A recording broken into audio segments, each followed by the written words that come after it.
Many congratulations for opening this video. It means you're about to become super duper rich, because I also started my journey of abundance by doing this 30 days challenge of Earl Nightingale.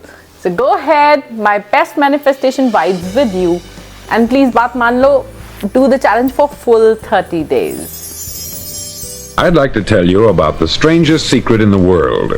Not long ago, Albert Schweitzer, the great doctor and Nobel Prize winner, was being interviewed in London, and a reporter asked him, "Doctor, what's wrong with men today?"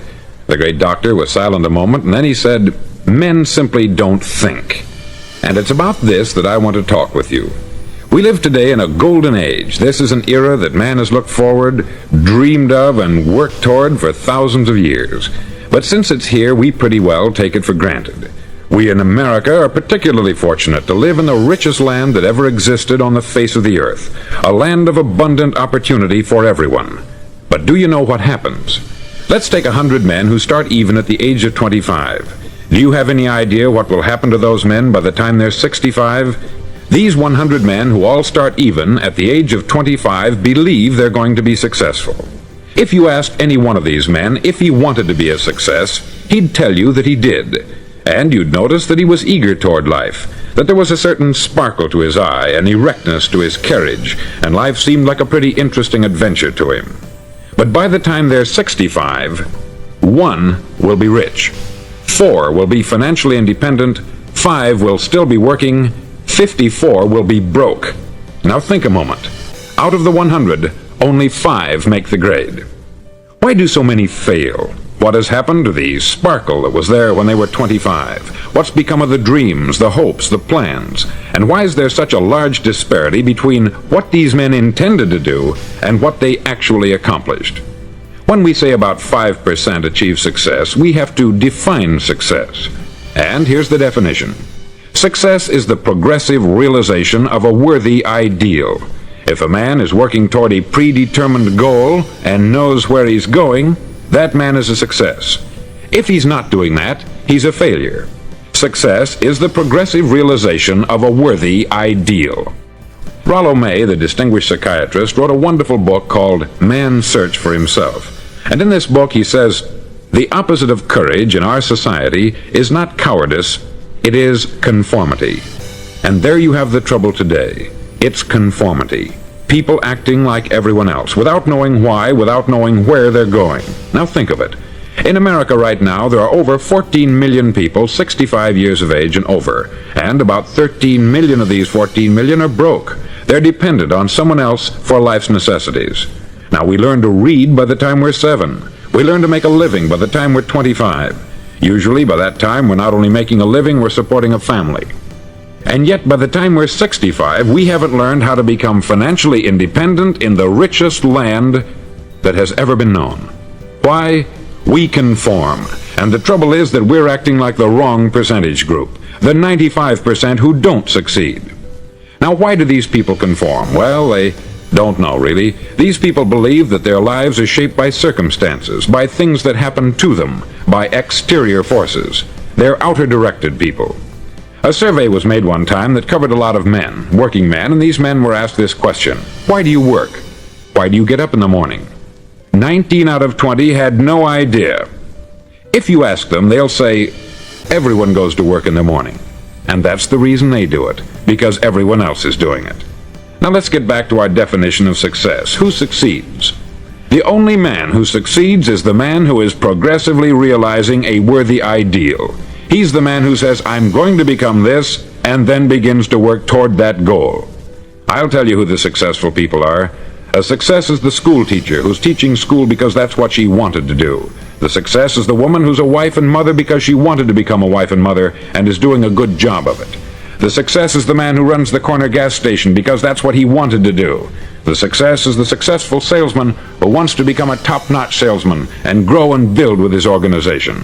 A success is anyone who is doing deliberately a predetermined job because that's what he decided to do deliberately. But only 1 out of 20 does that. That's why today there isn't really any competition unless we make it for ourselves. Instead of competing, all we have to do is create. Now, for 20 years, I looked for the key which would determine what would happen to a human being. Was there a key, I wanted to know, which would make the future a promise that we could foretell to a large extent? Was there a key that would guarantee a person's becoming successful if he only knew about it and knew how to use it? Well, there is such a key, and I've found it. Have you ever wondered why so many men work so hard and honestly without ever achieving anything in particular, and others don't seem to work hard and yet seem to get everything? They have the magic touch. You've heard them say that about someone. Everything he touches turns to gold. And have you ever noticed that a man who becomes successful tends to continue to become successful? And on the other hand, have you noticed how a man who is a failure tends to continue to fail? It's because of goals. Some of us have them, some don't. People with goals succeed because they know where they're going. Now think of a ship leaving a harbor, and think of it with the complete voyage mapped out and planned. The captain and crew know exactly where it's going and how long it will take. It has a definite goal. 9,999 times out of 10,000 it will get to where it started out to get. Now let's take another ship, just like the first, only let's not put a crew on it, or a captain at the helm. Let's give it no aiming point, no goal, no destination. We just start the engines and let it go. I think you'll agree with me that if it gets out of the harbor at all, it will either sink or wind up on some deserted beach a derelict. It can't go any place because it has no destination and no guidance. It's the same with a human being. Take the salesman, for example. There is no other person in the world today with the future of a good salesman. Selling is the world's highest paid profession, if we're good at it and if we know where we're going. Every company needs top-notch salesmen, and they reward those men. The sky is the limit for them. But how many can you find? Someone once said, the human race is fixed, not to prevent the strong from winning, but to prevent the weak from losing. The American economy today can be likened to a convoy in time of war. The entire economy is slowed down to protect its weakest link, just as the convoy had to go at the speed that would permit its slowest vessel to remain in formation. That's why it's so easy to make a living today. It takes no particular brains or talent to make a living and support a family today. So we have a plateau of so-called security, if that's what a person's looking for. But we do have to decide how high above this plateau we want to aim for. Now let's get back to the strangest secret in the world, the story that I wanted to tell you today. Why do men with goals succeed in life, and men without them fail?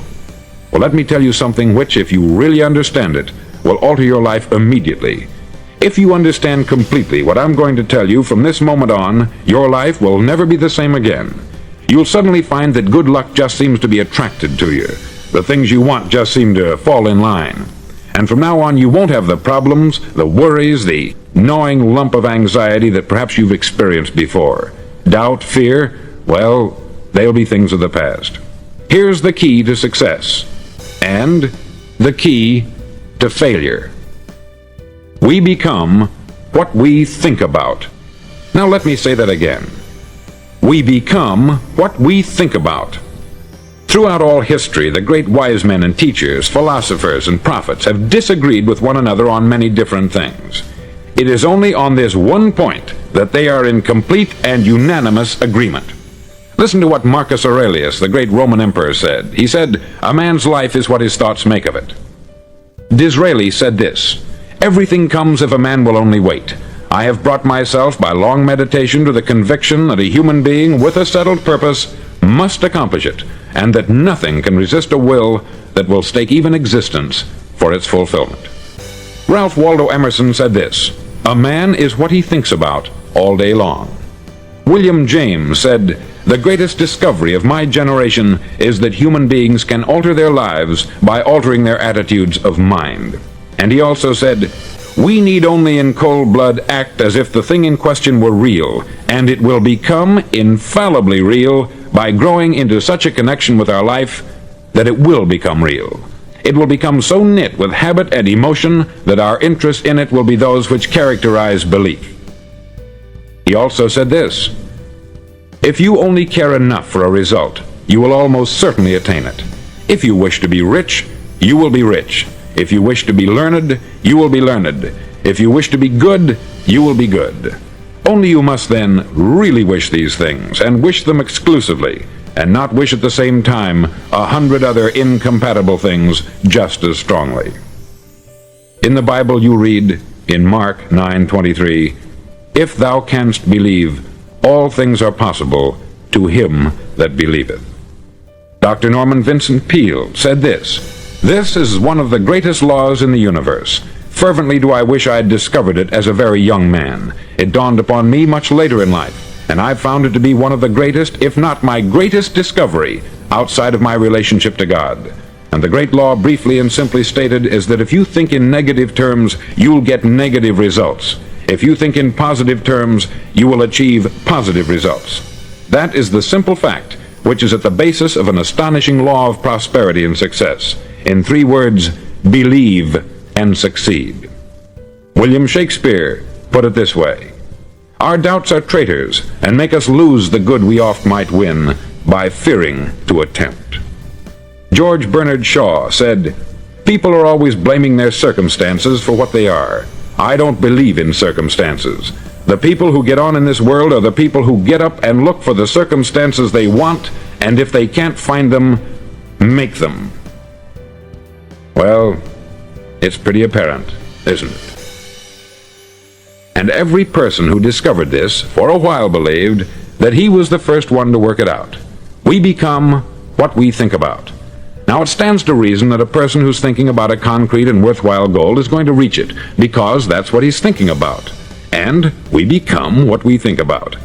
Conversely, the man who has no goal, who doesn't know where he's going, and whose thoughts must therefore be thoughts of confusion and anxiety and fear and worry, becomes what he thinks about. His life becomes one of frustration, fear, anxiety, and worry. And if he thinks about nothing, he becomes nothing. Now, how does it work? Why do we become what we think about? Well, I'll tell you how it works as far as we know. Now, to do this, I want to tell you about a situation that parallels the human mind. Suppose a farmer has some land, and it's good, fertile land. Now, the land gives the farmer a choice. He may plant in that land whatever he chooses. The land doesn't care. It's up to the farmer to make the decision. Now, remember, we're comparing the human mind with the land, because the mind, like the land, doesn't care what you plant in it. It will return what you plant, but it doesn't care what you plant. Now let's say that the farmer has 2 seeds in his hand. One is a seed of corn, the other is nightshade, a deadly poison. He digs 2 little holes in the earth and he plants both seeds, one corn, the other nightshade. He covers up the holes, waters, and takes care of the land, and what will happen? Invariably, the land will return what is planted. As it's written in the Bible, "As ye sow, so shall ye reap." Remember, the land doesn't care. It will return poison in just as wonderful abundance as it will corn. So up come the 2 plants, one corn, one poison. Now, the human mind is far more fertile, far more incredible and mysterious than the land, but it works the same way. It doesn't care what we plant. Success, failure. A concrete worthwhile goal, or confusion, misunderstanding, fear, anxiety, and so on. But what we plant, it will return to us. You see, the human mind is the last great unexplored continent on the earth. It contains riches beyond our wildest dreams. It will return anything we want to plant. Now you might say, well, if that's true, why don't people use their minds more? Well, I think they've figured out an answer to that too. Our mind comes as standard equipment at birth. It's free, and things that are given to us for nothing we place little value on. Things that we pay money for, we value. The paradox is that exactly the reverse is true. Everything that's really worthwhile in life came to us free. Our mind, our soul, our body, our hopes, our dreams, our ambitions, our intelligence, our love of family and children and friends. All these priceless possessions are free, but the things that cost us money are actually very cheap and can be replaced at any time. A good man can be completely wiped out and make another fortune.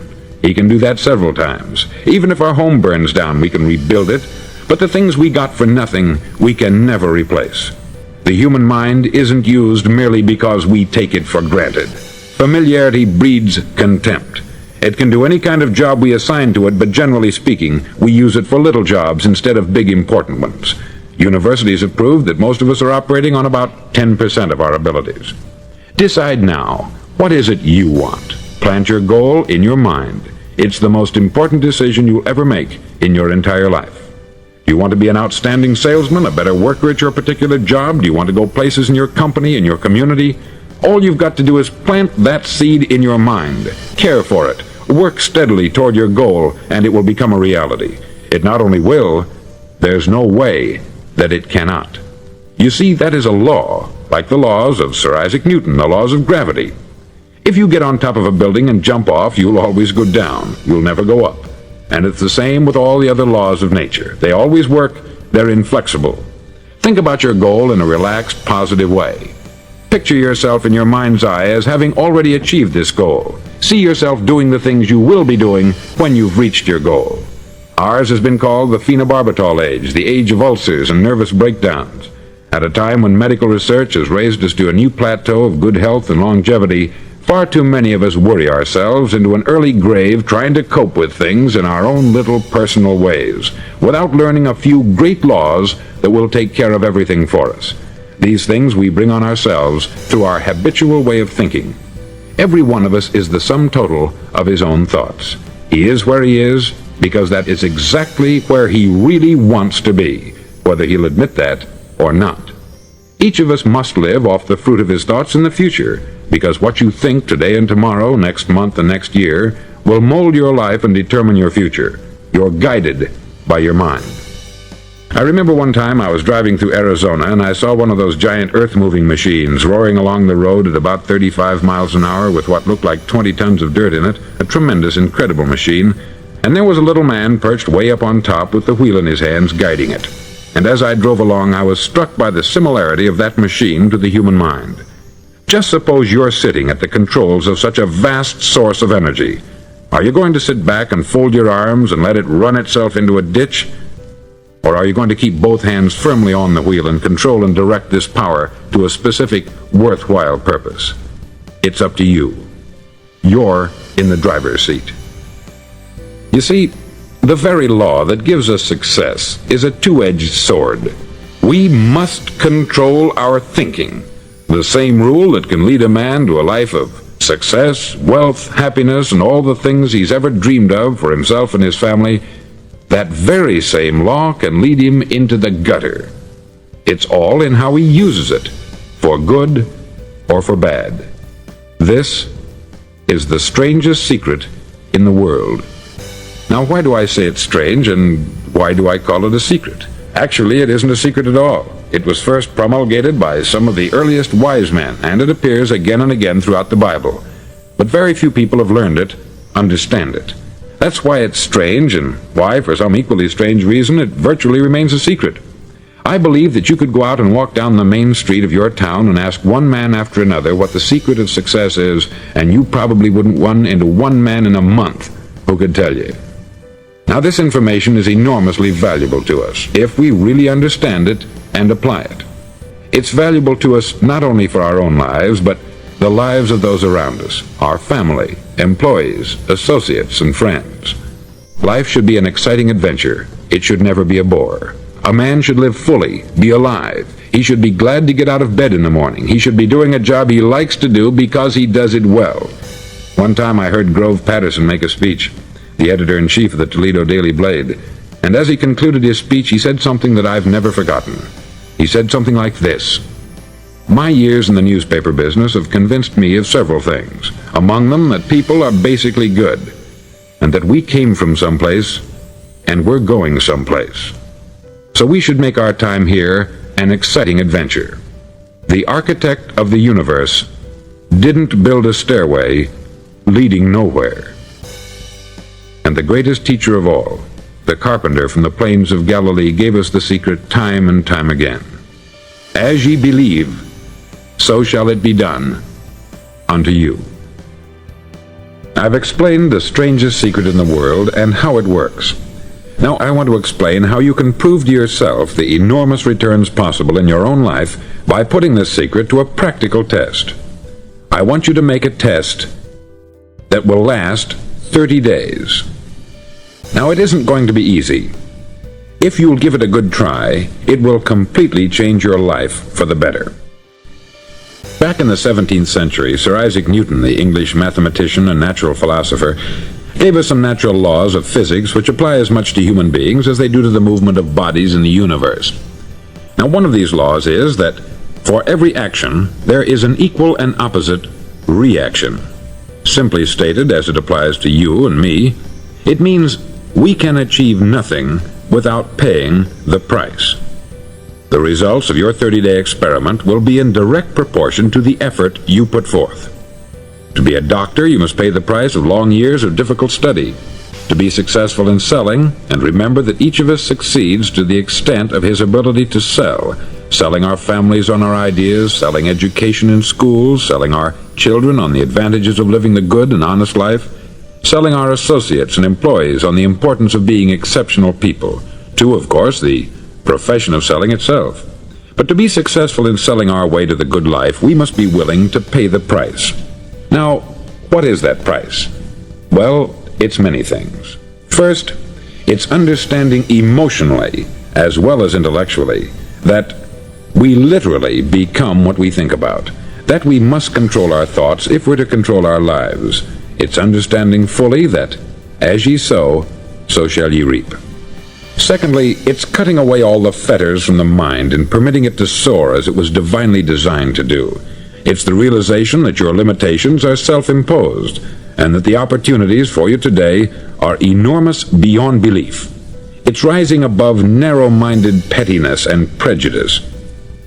Thirdly, to use all your courage to force yourself to think positively on your own problem, to set a definite and clearly defined goal for yourself, to let your marvelous mind think about your goal from all possible angles, to let your imagination speculate freely upon many different possible solutions, to refuse to believe there are any circumstances sufficiently strong to defeat you in the accomplishment of your purpose, to act promptly and decisively when your course is clear, and to keep constantly aware of the fact that you are, at this moment, standing in the middle of your own acre of diamonds, as Russell Conwell used to point out. Fourth, save at least 10% of what you earn. It's also remembering that no matter what your present job, it has enormous possibilities if you're willing to pay the price. Now let's just go over the important points in the price each of us must pay to achieve the wonderful life that can be ours. It is, of course, worth any price. 1. You will become what you think about. 2. Remember the word imagination. Let your mind soar. 3. Courage. Concentrate on your goal every day. 4. Save 10% of what you earn. And action. Ideas are worthless unless we act on them. Now I'll try to outline the 30-day test I want you to make. Now keep in mind that you have nothing to lose by making this test, and everything you could possibly want to gain. There are two things that may be said of everyone. Each of us wants something, and each of us is afraid of something. I want you to write on a card what it is you want more than anything else. It may be more money. Perhaps you'd like to double your income or make a specific amount of money. It may be a beautiful home. It may be success at your job. It may be a particular position in life. It could be a more harmonious family. Each of us wants something. Write down on your card specifically what it is that you want. Make sure it's a single goal and clearly defined. You needn't show it to anyone, but carry it with you so that you can look at it several times a day. Think about it in a cheerful, relaxed, positive way each morning when you get up, and immediately you have something to work for, something to get out of bed for, something to live for. Look at it every chance you get during the day and just before going to bed at night. As you look at it, remember that you must become what you think about, and since you're thinking about your goal, you realize that soon it will be yours. In fact, it's yours really the moment you write it down and begin to think about it. Look at the abundance all around you as you go about your daily business. You have as much right to this abundance as any other living creature. It's yours for the asking. Now we come to the difficult part. Difficult because it means the formation of what is probably a brand new habit, and new habits are not easily formed. Once formed, however, it'll follow you for the rest of your life. Stop thinking about what it is you fear. Each time a fearful or negative thought comes into your consciousness, replace it with a mental picture of your positive and worthwhile goal. There will come times when you will feel like giving up. It's easier for a human being to think negatively than positively. That's why only 5% is successful. You must begin now to place yourself in that group. For 30 days, you must take control of your mind. It will think only about what you permit it to think. Each day for this 30-day test, do more than you have to do. In addition to maintaining a cheerful, positive outlook, give of yourself more than you've ever done before. Do this knowing that your returns in life must be in direct proportion to what you give. The moment you decide on a goal to work toward, you're immediately a successful person. You're then in that rare and successful category of people who know where they're going. Out of every 100 people, you belong to the top 5. Don't concern yourself too much with how you're going to achieve your goal. Leave that completely to a power greater than yourself. All you have to do is know where you're going. The answers will come to you of their own accord. Remember these words from the Sermon on the Mount, and remember them well. Keep them constantly before you this month of your test. Ask, and it shall be given you. Seek, and ye shall find. Knock, and it shall be opened unto you. For every one that asketh receiveth, and he that seeketh findeth, and to him that knocketh it shall be opened. It's as marvelous and as simple as that. In fact, it's so simple that in our seemingly complicated world it's difficult for an adult to understand that all he needs is a purpose and faith. For 30 days, do your best. If you're a salesman, go at it as you've never done before, not in hectic fashion, but with the calm, cheerful assurance that time well spent will give you the abundance in return you deserve and want. No matter what your job, do it as you've never done it before for 30 days. And if you've kept your goal before you every day, you'll wonder and marvel at this new life you've found. Dorothea Brand, outstanding editor and writer, discovered it for herself and tells about it in her fine book, Wake Up and Live. Her entire philosophy is reduced to the words, act as though it were impossible to fail. She made her own test with sincerity and faith, and her entire life was changed to one of overwhelming success. Now you make your test for 30 full days. Don't start your test until you've made up your mind to stick with it. You see, by being persistent, you're demonstrating faith. Persistence is simply another word for faith. If you didn't have faith, you would never persist. If you should fail during your first 30 days, by that I mean suddenly find yourself overwhelmed by negative thoughts, you've got to start over again from that point and go 30 more days. Gradually your new habit will form until you find yourself one of that wonderful minority to whom virtually nothing is impossible. Don't forget the card. It's vitally important as you begin this new way of living. On one side of the card, write your goal, whatever it may be. On the other side, write the words we've quoted from the Sermon on the Mount. Ask, and it shall be given you. Seek, and ye shall find. Knock, and it shall be opened unto you. Nothing great was ever accomplished without inspiration. See that during these crucial first 30 days, your own inspiration is kept at a peak. Above all, don't worry.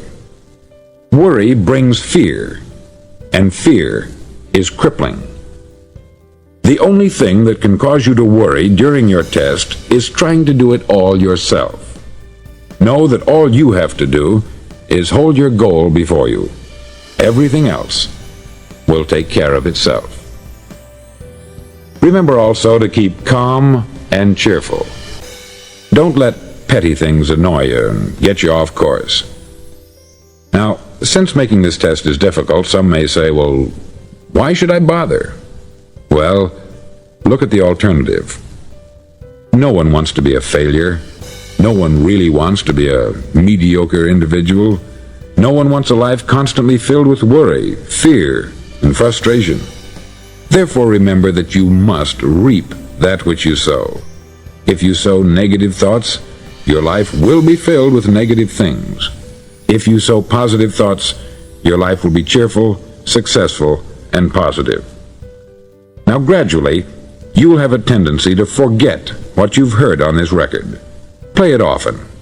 keep reminding yourself of what you must do to form this new habit. Gather your whole family about and listen to what's been said here at regular intervals. You know, most men will tell you that they want to make money without understanding the law. The only people who make money work in the mint. The rest of us must earn money. This is what causes those who keep looking for something for nothing or a free ride to fail in life. The only way to earn money is by providing people with services or products which are needed and useful. We exchange our product or service for the other man's money. Therefore, the law is that our financial return will be in direct proportion to our service. Success is not the result of making money. Making money is the result of success. And success is in direct proportion to our service. Most people have this law backwards. They believe that you're successful if you earn a lot of money. The truth is that you can only earn money after you're successful. It's like the story of the man who sat in front of the stove and said to it, "Give me heat, and then I'll add the wood." How many men and women do you know, or do you suppose there are today, who take the same attitude toward life? There are millions. We've got to put the fuel in before we can expect heat. Likewise, we've got to be of service first before we can expect money. Don't concern yourself with the money. Be of service. Build, work, dream, create. Do this, and you'll find there's no limit to the prosperity and abundance that will come to you. Prosperity is founded upon a law of mutual exchange. Any person who contributes to prosperity must prosper in turn himself. Sometimes the return will not come from those you serve, but it must come to you from someplace, for that is the law. For every action, there is an equal and opposite reaction. As you go daily through your 30-day test period, remember that your success will always be measured by the quality and quantity of service you render, and money is a yardstick for measuring this service. No man can get rich himself unless he enriches others. There are no exceptions to a law. You can drive down any street in America and from your car estimate the service that's being rendered by the people living on that street. Had you ever thought of this yardstick before? It's interesting. Some, like ministers and priests and other devoted people, measure their returns in the realm of the spiritual, but again, their returns are equal to their service.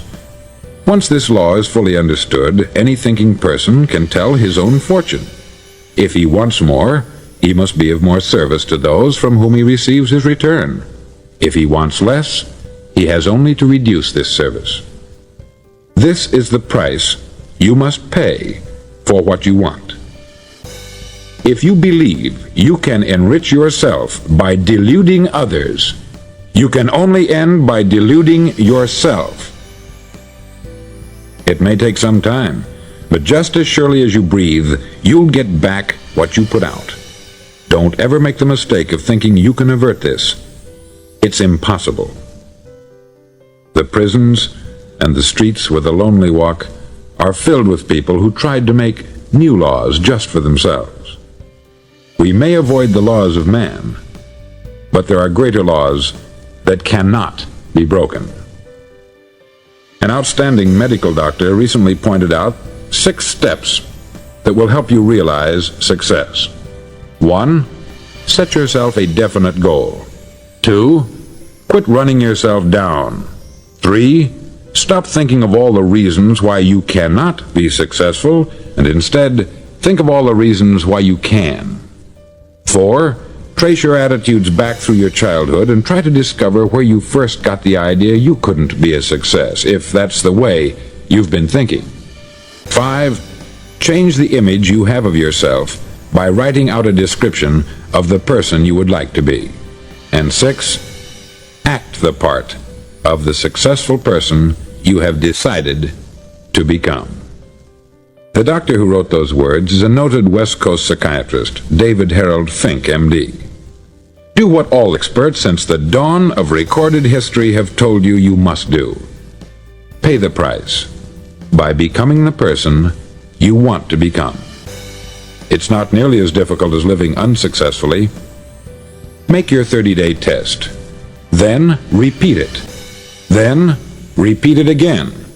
Each time it will become more a part of you until you'll wonder how you could ever have lived any other way.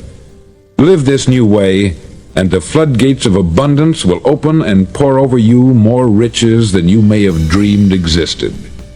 Money? Yes, lots of it. But what's more important, you'll have peace.